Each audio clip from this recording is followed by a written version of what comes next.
And with that small technical details out of the way, I'd like to welcome Speranţa Rădulescu and Florin Iordan,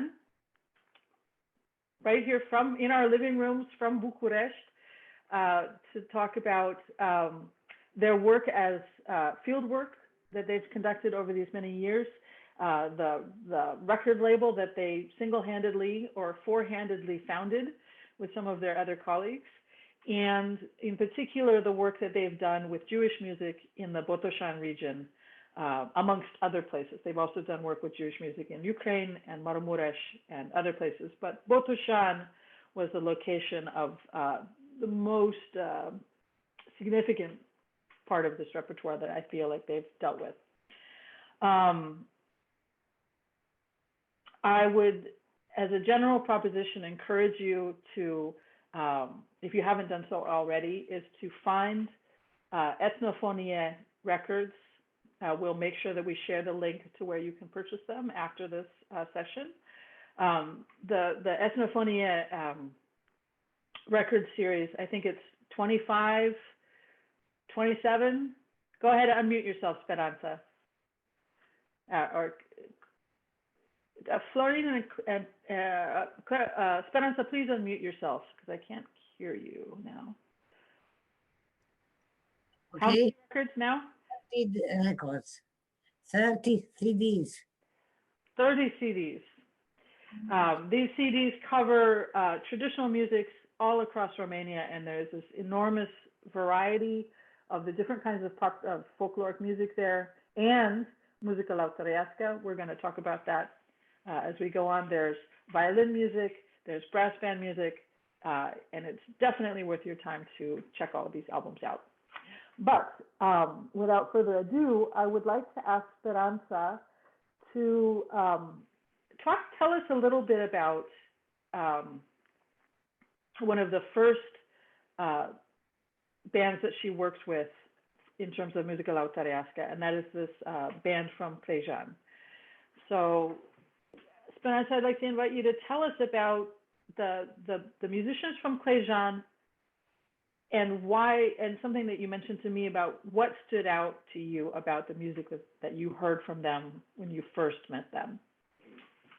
It's a rural lăutărească music, which is different from the muzică lăutărească țigănească.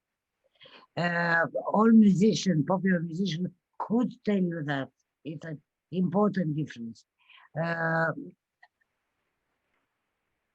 It depends what you prefer, you know, but both are magnificent. And I don't know, Clejani musicians were lăutari de țară, peasant musicians. And their music cannot be called lăutărească music. That's for clear, because I made a lot of interviews. I conducted a lot of interviews with all kinds of musicians, and I tried to identify the meaning of muzică lăutărească, muzică lăutărească țigănească și muzică lăutărească de țară. Donc, sorry, what I can tell you is that muzica din Clejani is music of peasant music. But it's an extraordinary music, and I discovered it in '83 because before me there was another musicologist who discovered the musicians, Gheorghe Ciobanu, who wrote a book about lăutarii din Clejani. The title of the book is fun, and fortunately he left a lot of recordings in the archives of the Institute, and of course I was curious and I listened to them and I understood I should go there. I had this, another reason. Another musician told me that lately, it was not clear that lately a musician began to play and sing and dialogue, which they call se iau în gură. as if they disputing through music. And this music in my chanson d'amour, cântece de dragoste, love songs,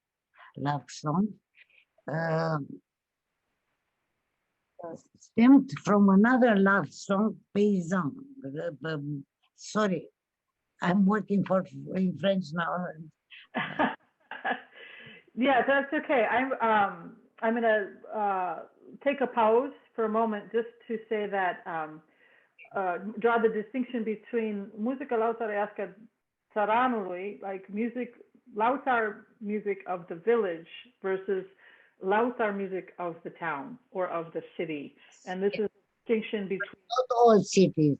Lăutarească music is a music of the southern cities of Romania. Right. So before we get too far, I want to make sure that we listen to some of this amazing music so that everybody has in mind what it is that we're talking about. So hold on a second. I'm going to share my screen. And we are going to listen to, I'm going to get rid of the chat. We're going to first, here's a map. We can look at the map of Romania, and Clejani, the village of Clejani is not near Brașov, it's near Bucharest. Side of Bucharest. It's about 45 minutes from Bucharest. Clejani is 40 kilometers from Bucharest. It's 1 hour. In Romania, this means 1 hour. Yeah, 45 kilometers. Yes. Okay, so you can see I'm circling Clejani, and that is outside of the capital, Bucharest. But what I want to do is I want to play a little bit of this music so everybody can hear.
La costul săvoiului, la urechea podului, mai podul fadulatului. Văd urma pantofului și de la cercelului, măi, și de la cercelului, măi.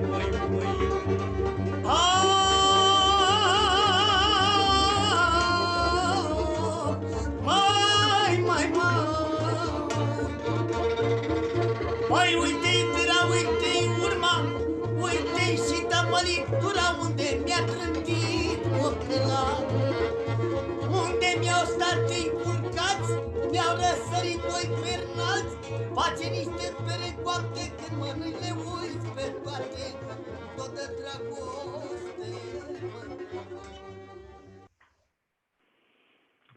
Beautiful. So can you tell us, I'm very curious to hear, I'm very curious to hear from you how this music sounded compared to the music that you would hear on the televisor or on the radio at that time. A huge distance, nothing to do with it. Nothing to do with it. What we listen to the radio or TV is a folklore that the traditional music transformed in order to be convenient. And last week's talk. I want to pull up these photos that you shared with us. That time they played in 91 in the Peasant Museum, the whole of Peasant Museum. The assistant was ravished, was fascinating. And so you know, I'm interested to dig in a little bit more about what it is that these musicians were playing and performing that struck you as being so important, you know, to record and to document. I would characterize this music as free. First of all, what you listened to was improvised. Of course, the improvisations is founded on formulas, but they improvise the verses, the length of the sections of phrases. Phrases are not regular. They are free to expand or to shorten. Everything is different. Yeah. And so, you know, this ensemble eventually became known around the world as the Taraf de Haidouks. Yeah. And do you feel like, I think Florin is going to speak to their journey a little bit, but my question, I think, is, did their music change also in this time going forward between 1990, the early 1983 and 2000 and to the present day? Have you observed their music sort of changing? I mean, it's okay that it did, but I'm curious if it changed. Now there are not so many musicians left from Clejani, then that's a problem.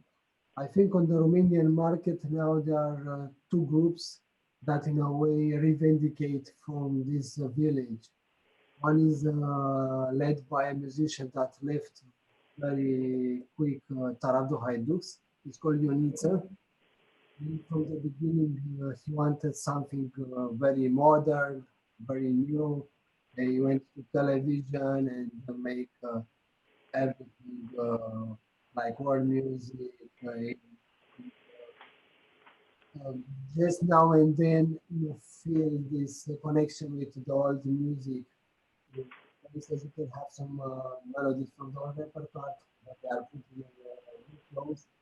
And new songs, all this Bregovic sound that influence a lot Romanian musicians. And on the other side, there is Caliu, a violinist that has The only this, living one. yes. And he has also this group to say, so Taraf de Caliu. I think for him, things are a little bit more complex because he was trying very hard to find a way. He did a lot of things with the female vocalist, with all the music from Clejani, everything. So the music changed a lot. And some of the repertoire is forever forgotten. For instance, epic songs, nobody sings them anymore. But it's interesting that the Romanian market is different from the Occident market like 25 years ago, and they try very hard to adapt it. Yeah, yeah. So The people died. Most of the people from the old Haiduk ensemble died. Yeah. Only survived this Caliu.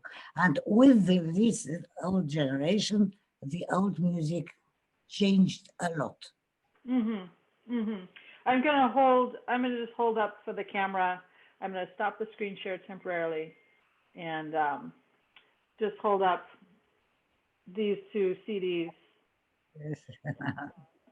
of Speranța's, and I was listening to them. This is volume 1 and volume 2, and I'll put the links in there. We'll follow up with the links, but these albums like capture that moment for me of this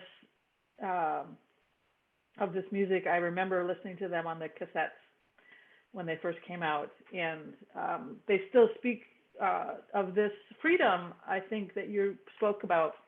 Freedom. It's very important. Can you tell us a little bit more, just before we move on, a little bit more about this sense of freedom that these musicians were embodying that was different from everything else that was happening in Romania at the period, and why, yeah. Not everything, because the Danube Valley was full of very good musicians playing in the same way. But the phenomena wasn't the same. The old generations disappeared, and the new ones are trying to be more like on TV or it's strange because nowadays, yes, we must the difference between the traditional music and the music played on the stages, which were regularized. Phrases are equal, and so on. Everybody begins and ends in the moment indicated by the conductor. The improvisations is not admitted at all. Or music is improvised music. We know that because we listen to the same piece, Matka Dneashrovului, the same piece, dozens of times, and it was always different, depending on the musicians in it, depending on the disposition the musician had, depending on the audience. In order to play this music, the musician needed the audience, or audience was vivid and interfered in the music making. For instance, they played a group of lyrics, and all of a sudden, somebody in the audience continued himself with his own lyrics. All was improvised in a very sophisticated way. Right. So it's a very integral musical culture there, it sounds like. Yeah. So also, after this period, and then after and into 1990, when you began working at the Peasant Museum in 1992, you and some of your colleagues founded the Ethnophonie record label. You started making these recordings, and I'd like maybe Florin or Speranța to just speak for a couple of minutes about what you were trying to do. What are you trying to record? What are you trying to document with those? It's a serious problem. Okay, now we want to catch the last breath of traditional music in Romania. It's not at all easy to still find musicians to play in traditional way, and to have a nice and good repertoire, and to continue to do this series of CDs. At the beginning was, I think, trying to make an alternative to what it was on the Romanian market. The official folklore. And that was the main purpose, to show a different way of collecting and publishing traditional music. And remain in a way the only alternative in Romania. There are not so other publishing houses or other people to do this in this way. So that's the reason we consider we have to continue at least as much as we can, as much as we find musicians to still know old repertoire, old music. Old style. Old style. The most important. Yeah. I have this impression, maybe you can tell me if you believe this is true, or complicate this question. It seemed to me that the communist period in Romania made almost a suspended animation of modernity in certain parts of Romanian culture. that these very older traditional forms of music sort of stayed not the same, but they stayed very localized through the later part of the 20th century. You know, that the fact that the Clejani, you know, those musicians in that valley played in one way. You go to Verona and they had the traditional bands playing brass band music in a fairly traditional way up until 1990, 95, 2000. And so that generation of musicians had a deep continuity to older traditional ways of playing. And when that generation passed, as those generation of musicians died, the music changed rather dramatically. Would you say that that's sort of true, or can you expound on that? You consider that this happened because of the communism? I understood. Well, because of the fact that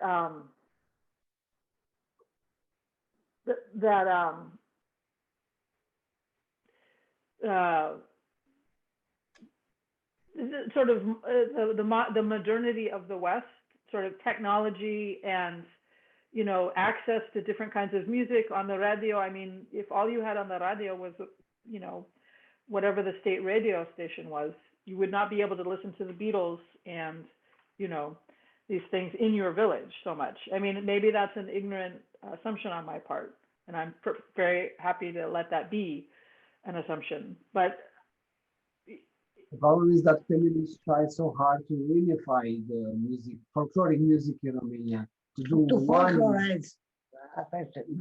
The second one is folklorize the traditional music. Right. To recognize and to make them on the image of the communist state, predictable, conducted, ordered, and so on. Mm-hmm.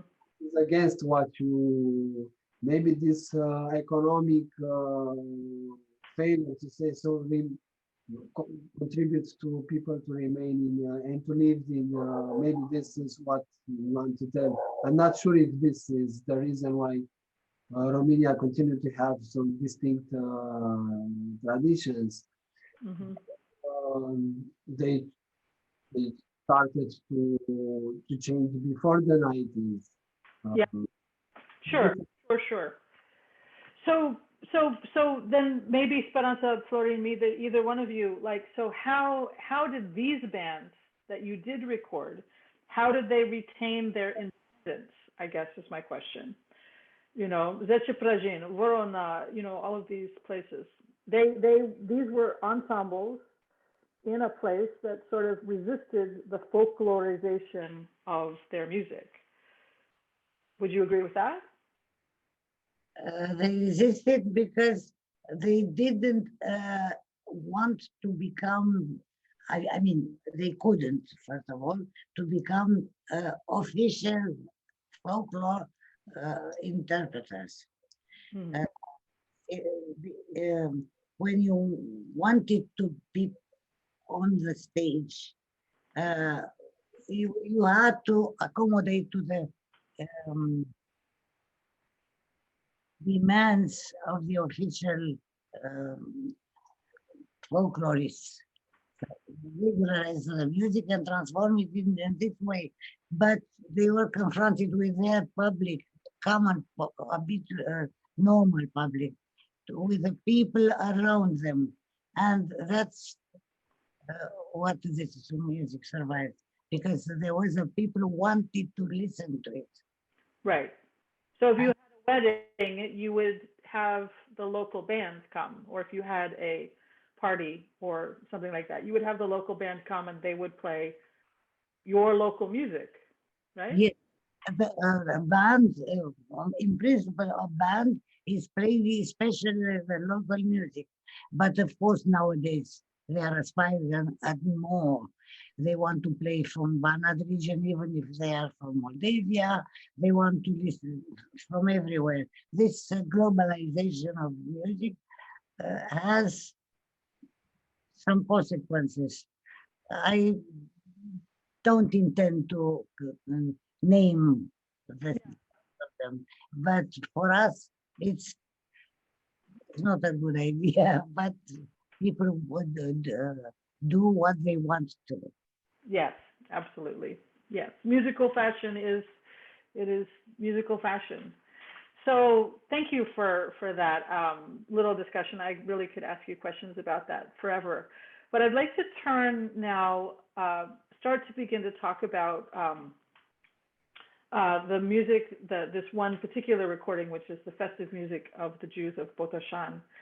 And I would like to share my screen again. And in this case, I want to play a piece that is a little bit about how I got to know this music.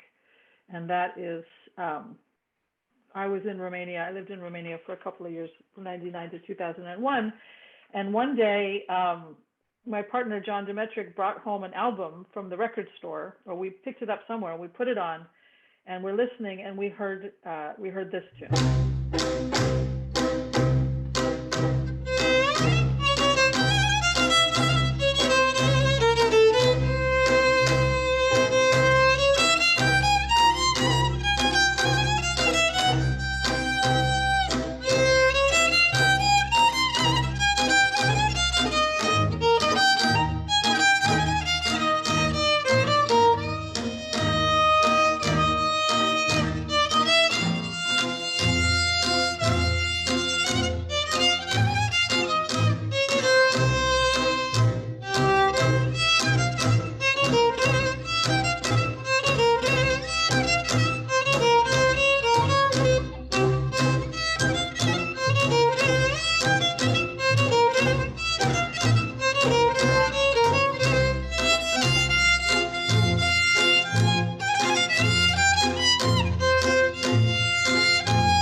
Oh, I just want to let it go forever.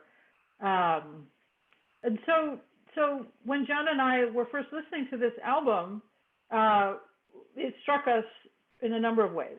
The first was that this is one of the very few commercial albums, LPs, that we had found that had an ensemble that was like a traditional ensemble. It wasn't 12 violins and, you know, a cymbal and 3 bass players and so like this. So it was a small ensemble, very folkloric. And then we heard this piece and I thought, wow, that sounds Jewish. I wonder what that is. We said the same thing when we listened to it the first time. Yes. Yeah. So I want to turn it back over to you, Speranța. Let me get some pictures up, and I would love to hear from you, Speranța and Florin. You know, how you got to Botoșani, how you, Constantin Lupu, how you decided to make these recordings, and specifically the Jewish music connection that came out of this research. So let me pull some pictures. First, we made a CD with Constantin Lupu in 2000. And we immediately understood that his music has connections with Panayot music of the old times, and Hora Boirească is among them, but also with the minorities living in Botoșani region. Constantin Lupu was extraordinarily important for us because he knew a lot. He spent 30 or 40 years of his life traveling around the Botoșani region and collecting all kinds of music and selecting the music he loved and the musicians he loved. He had an excellent artistic sense. And oh, we lost you, Speranța. For some reason, can you say that last little bit again? It got garbled. You were speaking about Lupu and his collecting, and then somehow the little last bit got cut off. A fost puțin întrerupt, să repet ultima parte. Sorry, I should repeat something.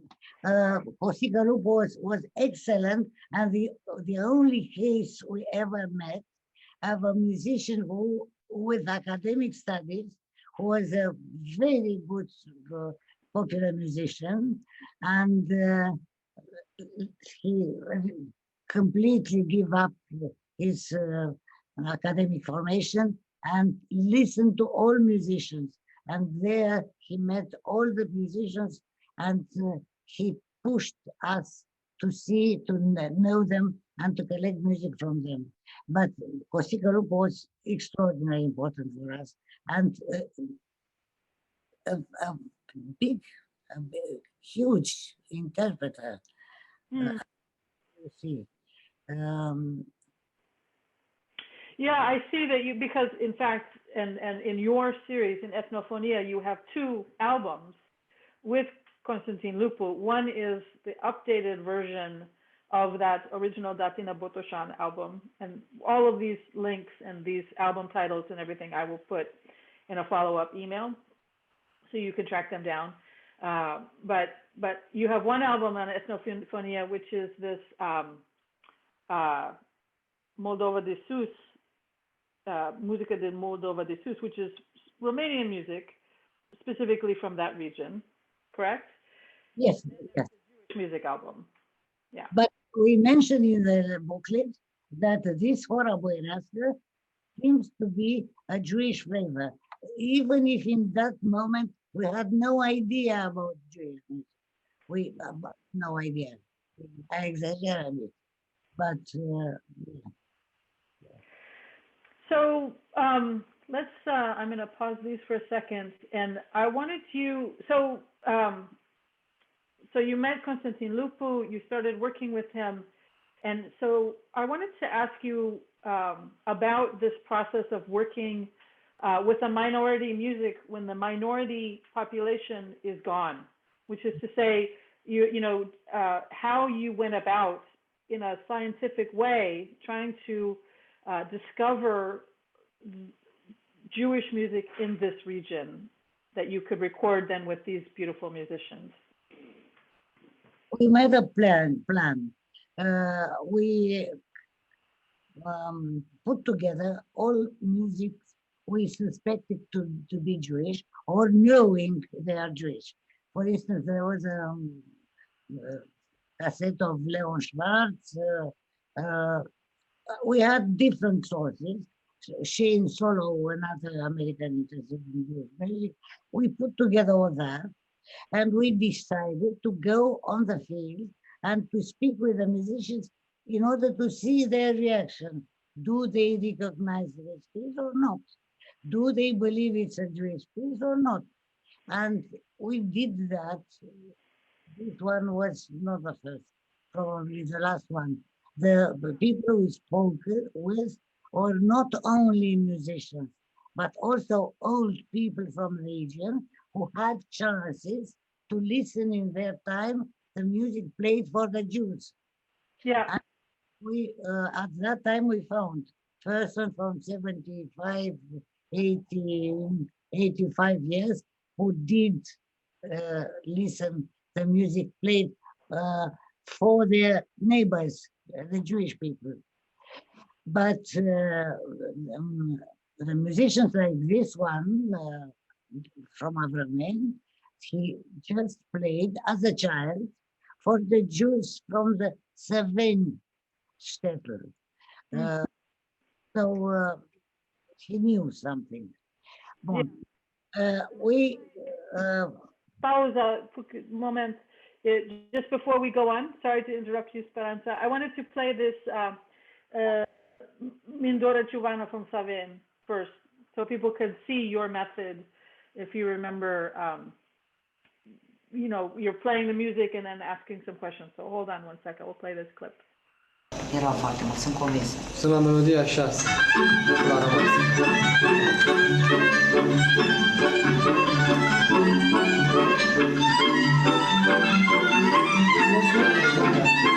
Cântam nașmitru. Cânta pentru români. Cântați pentru români.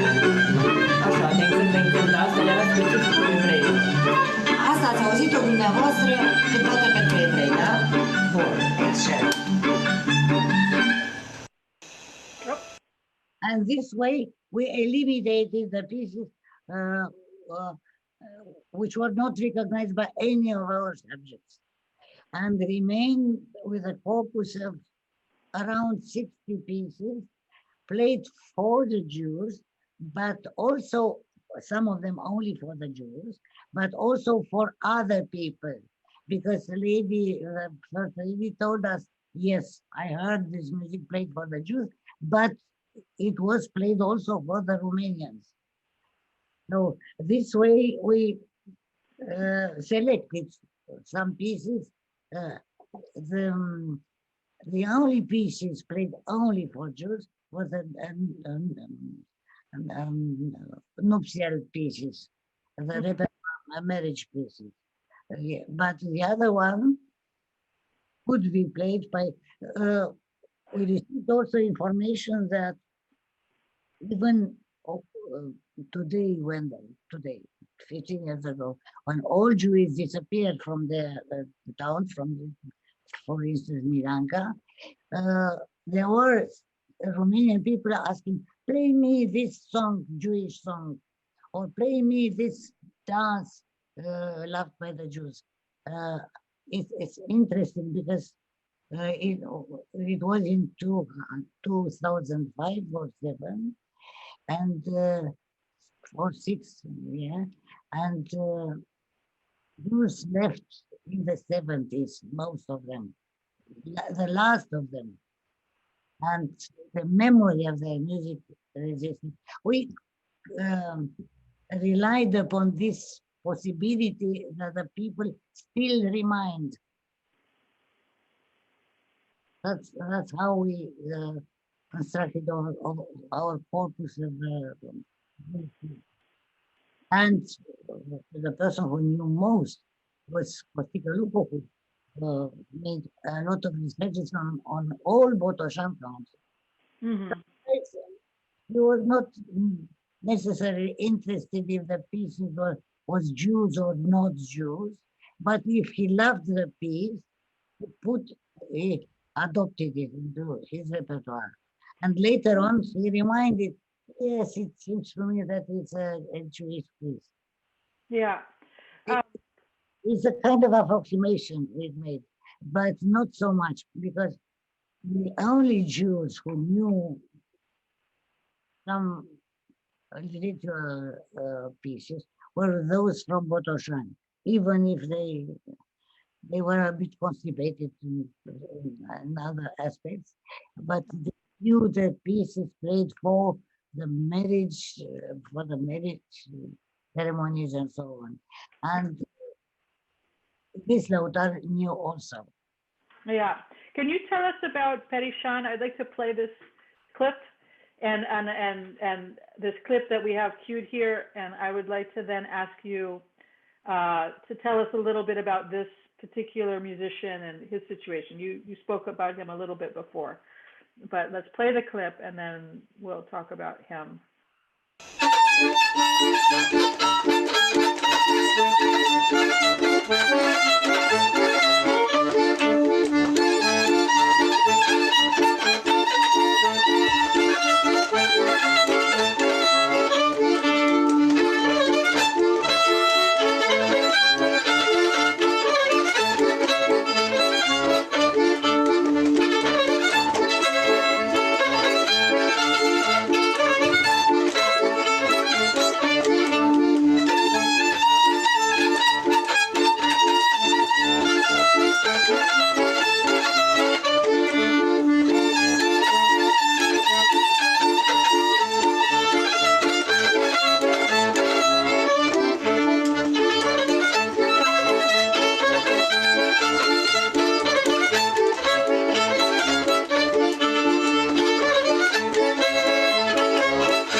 Fantastic.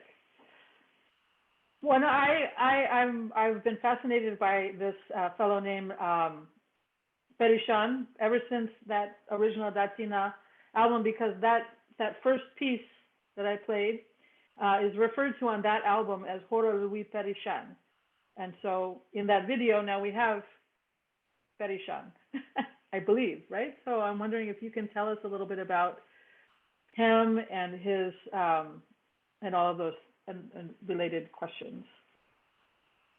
It was important for us, firstly because it was recorded before we get there by that American that we told you about it.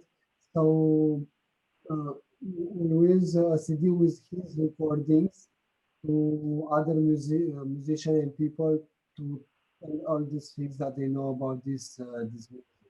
Secondly, we had also a long interview with him about what he knew about the Jewish and what the music he played. And it seems that he went with his father, Isabel, on spring. He called it New Year, Jewish New Year. He had no idea where he was going and what the Jews celebrated. So he would go to these events.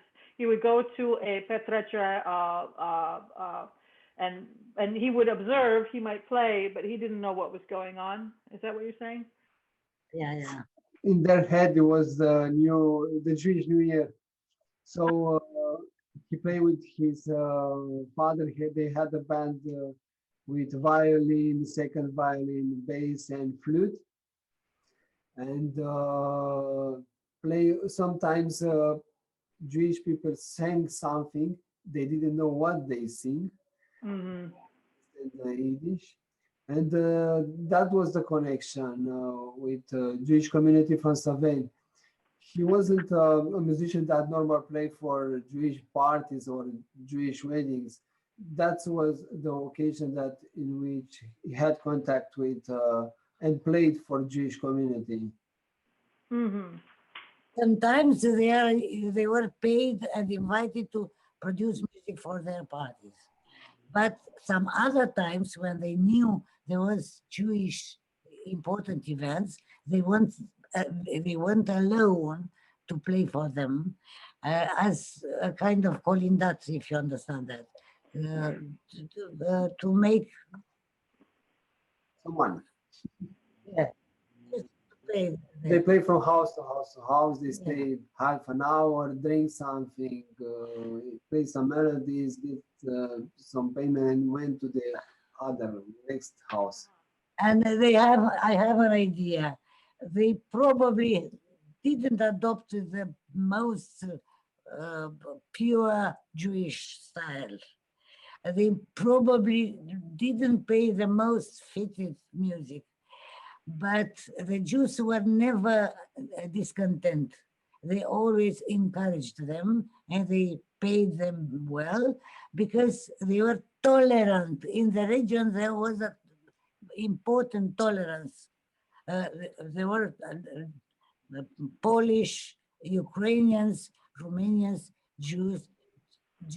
Gypsies didn't take part of this entente cordiale, but they all, yes, but you understand? Yes, I do. And I want to go back just a moment to explain this concept of colindar, which is to say it is customary in many parts of Romania that for various events, it could be Farșang, it could be Carnival, it could be wedding, could be other kind of party where the musicians would go from house to house and play a little bit for each house, and they would have a drink of țuică or some hot something to eat, and then maybe take a few pennies of money. And so what Speranța was describing, I believe, is that these musicians, some of these musicians we're seeing here in these pictures, Berucai and Perishan and so on, would do the same thing at the Jewish New Year, which I think is often considered Purim. Is that right? Yes. But I think that happens most often in Romania on Christmas, and especially in Moldavia on the New Year Eve. So maybe that is the reason why our musicians consider that probably is the Jewish New Year because we went go to the house to calling. Yes, absolutely. So Jack has a question here. Yankel, since we're paused for a moment, Yankel has a question about Constantin Lupu, and just to confirm that he was based in Botoșani sort of during this entire period. That's correct, yes? Yes.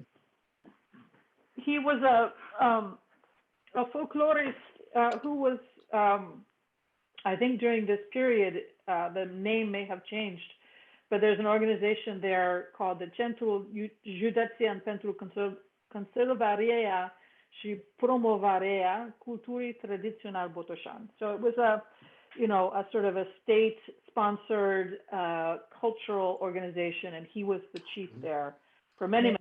Part of the state-controlled culture. That is miraculous with him, because he acted independently in a completely different way. In principle, the Centru Îndrumare, Promovare, blah, blah, blah, is supposed to folklorize all traditional music to make them compatible with the stage, the idea, political idea of the time. But they did that in a very peculiar way, as he became himself a master of his own taraf and produced the traditional music instead of arranging it. Yeah. Yes, that's it. This struck John and I both when we first heard those albums, that it was not, it was very clearly very high quality music. The musicians were obviously incredible, but it was not arranged and organized in the way that so much of the rest of the folklore music was on elect record, for example, at that time.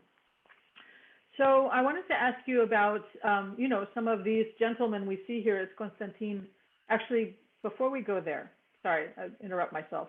I want to listen to a couple of tracks from this Botoșani album, so that for those who have not heard this album can hear it. Here it is, Festive Music of the Jews. So I'm just gonna, if you'll excuse me all for skipping around a little bit in this album, but I want to give everybody a taste of what's here.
many of the musicians here in this chat will recognize that last piece as a tune that we know very well as Dem Tzadik's Zemrel. It's a very well-known chusserol. And so I don't know, can you tell us a little bit more about that piece, Speranța, maybe? What about this Kobza prayer? Or what? Sorry, I took some water and I lost it. Yes. I mean, that piece is like a, do you know anything about that piece from the original, I think that's Berukai who played that one. Berukai. Yeah. He was the only Jewish melody that remember for us. We had a short session with him. He was quite old, not feeling good, but we can still see how good violin player once was. Mm-hmm. Just play, and once just remember and play once, and we say, "Wow, that's it! What we're searching for." Yeah. Think about that tune. You know, that tune for me raises almost as many questions as it answers, because it is such a direct, parallel to a tune that we know from recording. But I'm going to answer Craig's. I'm going to play the reconstruction in a minute, but carry on. I'm sorry, I'm trying to read the chat at the same time.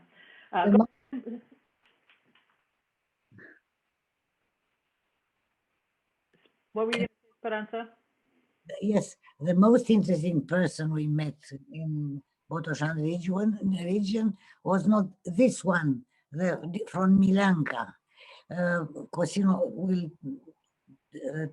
tell you his story. Very interesting. Okay, but before we go there, I would love to hear that story. Before we move on, I do want to play the next track in the album, which is track number 9, which is Constantin Lupu's reconstruction of this tune. And for us, for me listening to this, it tells us a lot about this concept of intonația. This is something that obviously Izary Zemsovsky writes about. So clearly it's something that we are talking about a lot now in the klezmer community. Zev talks about this also, which is that, you have a melody. Now, how do you perform it? And what sort of feeling do you put with it? What kind of accompaniment do you place with it? And so there's a very clear distinction, I think, between these two tracks. So we just listened to number 8. I'm going to play a little bit of number 9.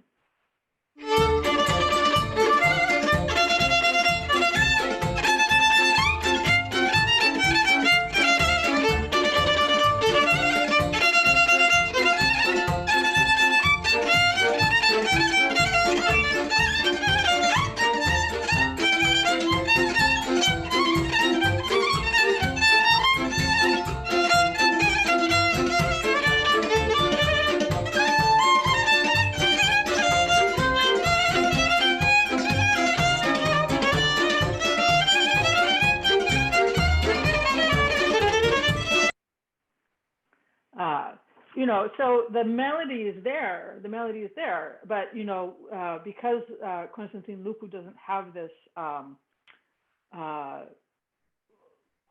there's no way that he could have necessarily had this concept of how a Jewish musician might have played that tune. And so what he comes up with is a very different performance, if that makes sense. Yes, we wanted to make Constantin Lupu to be stylistic closer to the Jewish klezmer music. We did some CDs to listen and to try to imitate the style, but I don't think that he did it. One of the reasons is because he played all his life in one manner, and that was his style to do the music. And secondly, when we had this session in 2006, Constantin Lupu wasn't in the best shape. yes, yes. No, and I don't bring that point out as in any way necessarily as a criticism of Lupu. I mean, I understand the history there, and I hear you there about why he might not have reproduced a more Jewish style, but I would almost say it might have been almost impossible for him to reproduce a more Jewish approach, because that's not the musical environment in which that music lived at the time. Does that make sense? And anybody who has a comment about this, please put it in the chat. I'd love to open up this discussion on this topic. Let me get the chat where I can see it. Sorry. So can you, to get to this topic, Speranța, I interrupted the idea of going, you were going to tell me about somebody else. So point me to the musician that you wanted to speak about, and then we was in the village of Milanka. I do not know exactly how many Jews were there, but there was a musician, the father of our informant, who used to play for them. We used to play for the Jews from Daraban, which was the little town close to Milanka. They had a little brass band, and he played there. And it's interesting that when he was old, he told his son, the musician that we met, put on notes, because he know to transcribe melodies. These melodies, because nobody will play them. Jewish are leading, there is nobody here. So it's good to remember this. So he noted 7 melodies on notes, and this was an important corpus for us to have on our research. One of the melodies were still played. We discussed about that. Some people from the village used to ask the musician to play, hey, play for me that Jewish melody. And he's, if you give that second photo. Yeah, so, and then we have a clip. We have a clip also to play of that. Shall I play that clip from Milanka now? Yes. Let's do it. Where are you? Sorry, I have to find the video. Apologies. Where's the video? Okay, let's have it. I don't know why the video isn't coming to the front. I heard the note. No. The video player is hidden for some reason. Okay, let's do it this way. Sorry.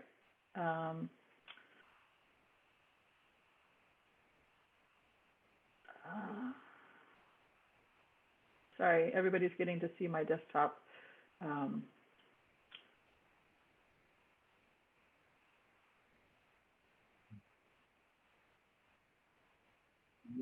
There it is, right? Inițiativ? Da?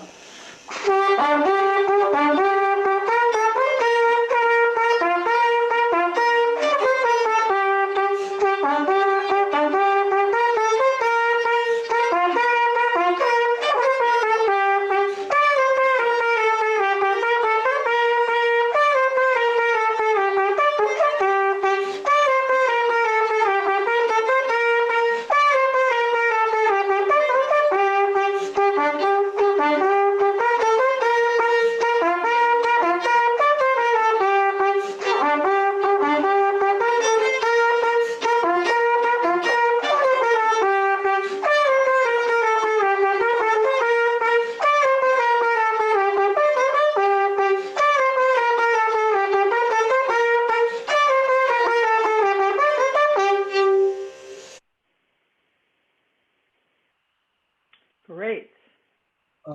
At that moment, they just played from the notes, you know. But before of this, he played with a colleague that melody. I don't know if I said it, maybe not. The melody that used to play for a Romanian peasant that used to ask a Jewish melody. Uh-huh. Right. And we have this, and it has words. Yes, you can see, wait, Asha. But it's quite surprising for me to see that the words are in Romanian. No. This melody also was recorded, to say so, in Botoșani, at a Jewish center by a very old guy, Jewish man, the only man that Jewish man that we met in our research, and just refused almost all of our melodies. And at a certain moment, he said, "No, there was a melody," and he started to sing it for us with a translation of the lyrics in Romania, Romanian language. Mm-hmm. But he There. translated for us his "Uite așa, se însoară copiii, uite așa, fac în ciudă socrii." Can you translate that to English? Yes. Like this. Look. The children are getting married to annoy the brother-in-law, the parents-in-law. Yeah, Yankel, I know we have there's another lyric to that tune from Roman. We have another slightly less polite version of that lyric from Roman Jewish community. I see from Zev Feldman, this is Otazoi, one of the only wedding ritual songs that all Jewish weddings in Yiddish language in the southern regions of Ukraine. So yes, very well-known song. Great. So I wanted to circle back to a couple of things. One is that Paul Gifford writes, I'm gonna unscreen share for just a second so we can all kind of be together for a moment. But Paul Gifford writes, and I would amplify that Paul has written this really magnificent article that you can find on our website about the Sănescu family. And he writes into the chat that the Sănescu family is also from precisely this region. And they went on to tour extensively in Europe and eventually emigrated to the United States, where they went from Chicago to basically everywhere. And you can read all about that on the article on our website. And it has these incredible postcard images that sort of illustrate this journey. So Clara, maybe you can share that link to our website. And Paul, if you want to chime in here, please do. But I'd like to turn to Craig's question in the chat. And this is for Speranța and Florin. He's curious about the different versions that that you recorded. You know, some of them are like these original versions with the older musicians, and some of them are recorded by Constantin Lupu with some of his musicians. And the question is, as you can see in the chat, what about these harmonic choices? Who was making the choices? What can they tell us, et cetera, et cetera? So. Look, the harmonic functions of the accompaniment are established, first of all, by tradition. The musicians know, the accompanists know quite well when they should change the tonic with the dominant and so on, a lot of things. But if the taraf is larger, there is a chief of the accompaniment compartment. The chief being it accordion player, but cymbal and player on, is the person dealing with proposing the harmonic change. The others should follow him, but usually they know already where they should. But anyway, it's an important factor. sometimes, quite often, the chief of the band, the soloist, can intervene and propose something, but usually there is not the case. Yes. You asked us about this reconstruction of Lupu. No? You are speaking about this reconstruction.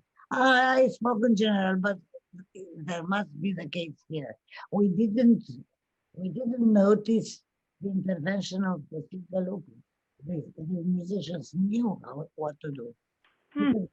And symbol among them, and this one knew. Yeah. So they do it how they generally did with contemporary music. They didn't have a policy for this record to try to reinvent something that they no, they just did what they thought that they must done.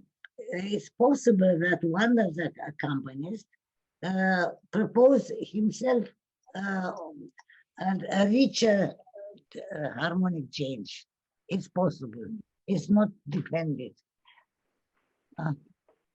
I mean, it happens sometimes. That's a part of the improvisation of the traditional music. The musician had any time the right to intervene in certain limits, of course. Right. Right.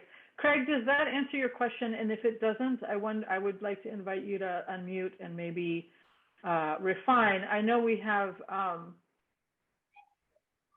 yeah, why don't you, do you want to amplify that or ask a second question, Craig? And if you do, go ahead and do it.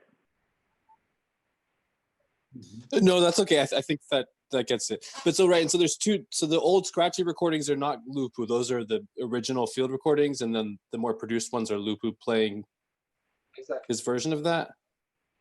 Yes. Thank you. And I would ask, I guess, refine that question to ask, would you consider the recordings you made with these musicians, I mean, so for the Botoșani album specifically, were all of those recordings made like in a studio, or were they made in the fields? Like, for example, number 8, number 9. Kind of improvised studio. We didn't have a studio at the time, and we used a huge hall in the attic of the Peasant Museum. It was complicated. So the sound maybe is not the best one, but it's good enough. I think the sound is phenomenal. I think the question is, like, for example, if we're looking at my screen and I show, you know, the playlist for this album, were all of those songs, did you bring all the musicians to Bucharest and record them at the Peasant Museum for this album? Not to original recordings. So Peasant, Berucai, Ursake, we recorded in their houses where we had interviews and where we discussed with them. And his band came to Bucharest and we recorded in this improvised studio in the attic of the museum. Yes, I see. Okay, excellent. So that's, Craig, I think that answers your question. And Craig asks, are there more recordings from these sessions that aren't released? And if so, do you have any plans to release them eventually?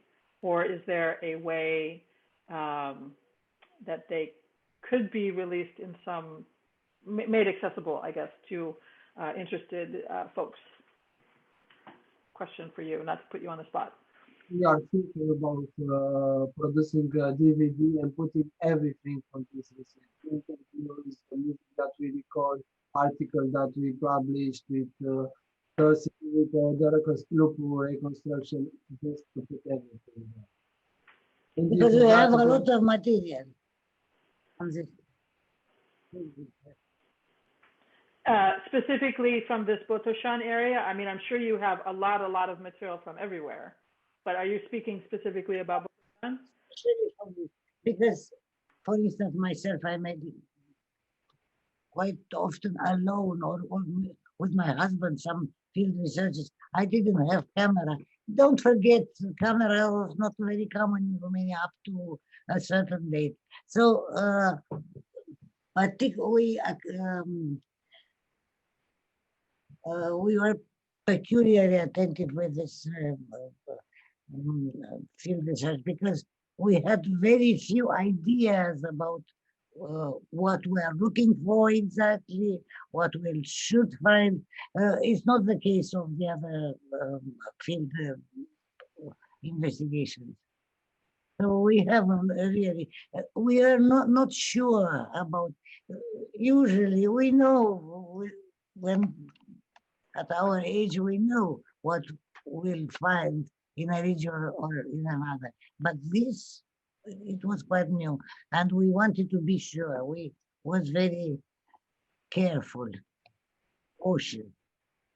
Yeah, yeah, absolutely. That makes a lot of sense. I mean, I can hear from Craig, and I'm sure that there would be interest in Klezmer land, as we call it sometimes, in the Klezmer community, the Jewish music community, to hear more of these recordings and to be part of a conversation about how the music that you found in that area intersects with music that we know from other places. So. Yes. And I wanted to add something important. In Milanka, we met this trumpeter player who was, because he died recently, he was the chief of the brass band of the children in his village. And his 7 melody, Jewish melody, he put the children play. Now, nowadays, they are playing the 7 Jewish children. And we never met on our field trip such persons. He made transcriptions, he made rehearsals with the children, and for no Jews. But the effect is that nowadays there are people asking, play me this song or something. Yeah. Yeah. He has also an interesting theory. He says that any hora or dance melodies can be transformed in husna. It's his idea through a specific percussion accompaniment. If it is right or not, I don't know. But he's convinced that it could be the case. You are more expert. You can explain me how is that?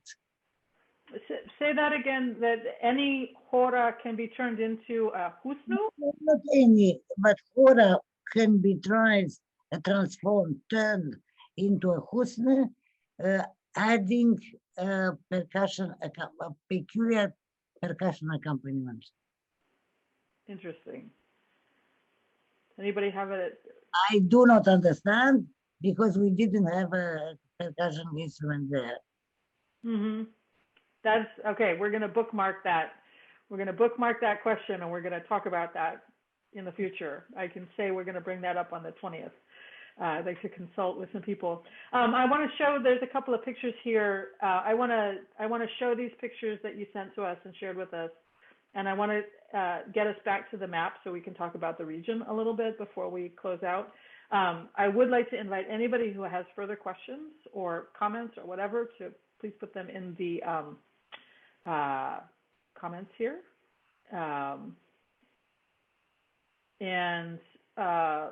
But can you, Florin, Speranța, tell us about these houses that we're looking at on the screen? Is this the Jewish quarter in Dorohoi? There was houses that had, it still has some of them shops on the Basement. basement. No, basement. Or in other cases were in the front the shop, in the back was the house. The people like in Mihailin. Uh-huh. No, yes, but Yes, the next ones. Yeah, but this one, and I want to just point out, just from my own experience, that this style of house on the street like this in Dorohoi is quite unusual for Romania. To my experience, I didn't see this style so much in other places, but maybe no, there are some small towns, some relatively small towns in the country having similar architecture. Okay. And so now this house in Mihailen maybe was a Jewish house with a shop in the front and living quarters in the back. Is this a Jewish style of architecture, or it just happened to be that shopkeepers would have this kind of a house? You know? I have no idea. To learn from now on. I know that people told us that that street or that houses were Jewish houses when we were there, but were interested in architecture or something. Yeah. No, I'm just sort of curious. I mean, I have folders and folders of my own of these kinds of pictures of houses and shops in Romania. Oh, wait.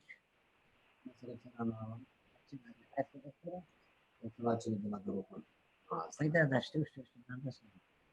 Oh, Greek is possible, Zev, I understand. So Stefanești and one last in Dorohoi, Stefanești.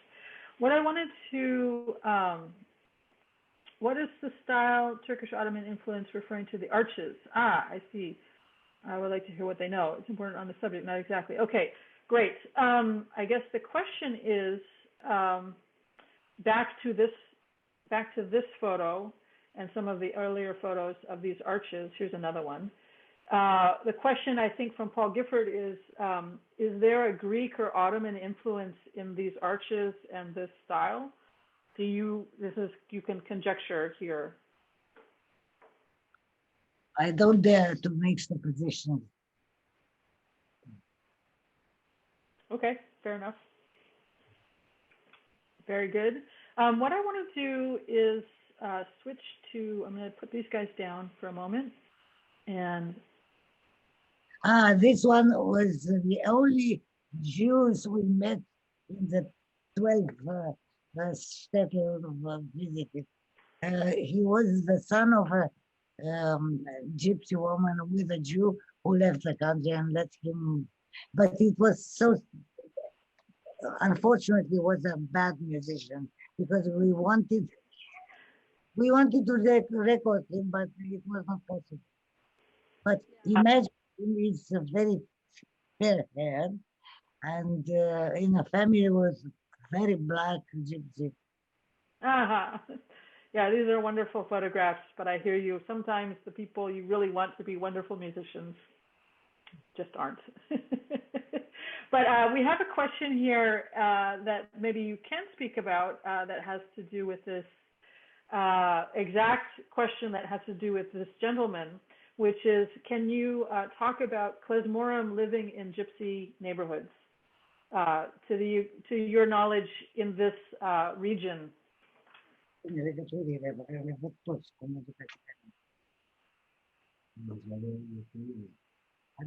are speaking about living houses or about music? We have this understanding that in certain regions, Roma and gypsies would live also in the same neighborhood, the same location as Klezmorim, as Jewish musicians. Do you have any knowledge about Jewish musicians and gypsy musicians living in the same neighborhoods? I have no idea, but this gives me another idea. Quite often, the very old musicians, Berukai, Sotish, and so on, pretended that there are similarities in the music, gypsy music, and the Jewish music. Do you know what they meant by that? Or you have a thought about what they meant by that? Yes, maybe the of certain, but it's difficult to say. But anyway, a mode major with a minor second on the basis, or kind of hiccups, and I do not know. Maybe that's the fact that the Jews, the gypsies. I cannot answer plainly to this question, but it must be something we should think about it. Yeah, and I think a corollary question I wanted to ask you is, of the musicians that you met, can you talk a little bit more about the musicians you met in Botoșani, in Botoșani region, Saven, Mihailan, etc., etc.? Did they play with Jewish musicians when they were younger? Did some of them, did all of them? I know you spoke a little bit about that already.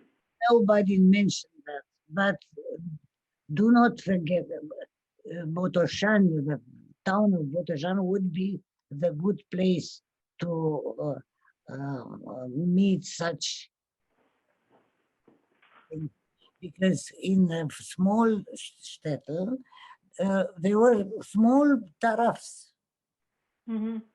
And but we had information concerning the existence of other taraf, mainly Jewish, who played for all the ethnic group in the region. Itzik Pantofaru, Schumacher, Itzik Pantofaru. I think in Clejani they told us something. Yes. And we heard about a band that had one Jewish, one Gypsy, and one Romanian, for instance. Also in a little town. I don't remember if it was Stefanești or Mihailei. We should revise our papers, but yes, mixed tarafs, playing for everybody. For Itzik Pantofaru played for Romanians, Polish, Ukrainian, and Romanian too. Right. I want to take just a minute before we sort of close out. I'm sorry I didn't do this at the beginning or at the beginning of when we were talking about this music, but just to talk about the locations here. So we can see on the map that Botoșani is here. This is where Constantin Lupu lived. This is where that Casa Cultura was. And as far as I know, Lupu collected music in all of what we would call Botoșani County. So you can see this little gray dots on the map that I'm following, and that goes up to the border. So this whole area was a territory where Constantin Lupu collected music over his career. And we know that that in terms of Jewish populations, that Siret over here had very large Jewish population. Dorohoi had a very large Jewish community. 80%. Yeah, I'm just making a statement, but Botoșani had a very big Jewish population. And also,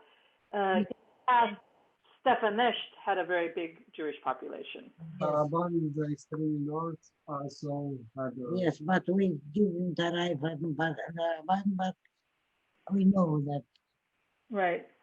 And I was always curious about this village of Avramen. It's not far away from Saven, they say. And yes, Avramen, Saven. The musicians from Avramen could travel to Saven to play for the Jews. In Saven, 50% of the population were Jews. In Saven or in Avramen? Saven. Avramen is peaceful Romanian village. Right. I always thought that since it had Avram in its beginning of the name, that it must have been a Jewish village, but in fact it is not. So we know. Why didn't you think convincing? Right. But yeah, I'm familiar with, and also I have to say that in my own investigations of the Constantin Lupu material, I have found some very interesting tunes from Avramen, for whatever reason. But is that where Perishan is from? Perishan, yes. Yeah. Yeah. And we have this, a notice here that there was a Jewish brass band. Here, they are not brass, we didn't find any brass band, but from Milanka. But we found about Strafotsky of Gramesh, Uner from a Jewish band from Slovenia, and most interesting, in Slovenia, the most reputed Taraf playing for the Jews were directed by Nemțanu brothers, two brothers, who were, one of them was also teacher in the Jewish school from Slovenia. So, mixed people, mixed. Yeah. Wait, can you say that one more time? I didn't write it down. Accordionist Gimpovich. Mhm. The accordion appeared later in this region, in all Romania. Yeah. Yeah, I can follow up later about that. But it's 1:30 our time, and so we're about an hour and a half in. So I'd like to invite anybody who wants to ask any kind of question to, now is the time. I'm going to stop my screen share, and I'm going to put myself into the gallery view. Oops, nope, gallery view. And let's just open the floor if anybody has a question or a comment or wants to hear something additional. Unmute yourself or write in the chat. Let's have it. My cat has something to say. Ah, Pisiko.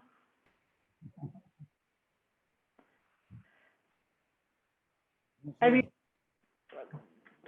for me, one of the most interesting questions is like, you know, we're finding these tunes, we find these melodies, and you've done this tremendous work of sorting out your tunes according to what we call the Feldman classification.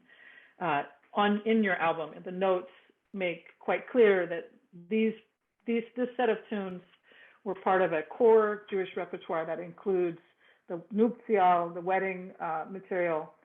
You identify some transitional material, and then you identify some cosmopolitan dances that were popular with Jews and Romanians.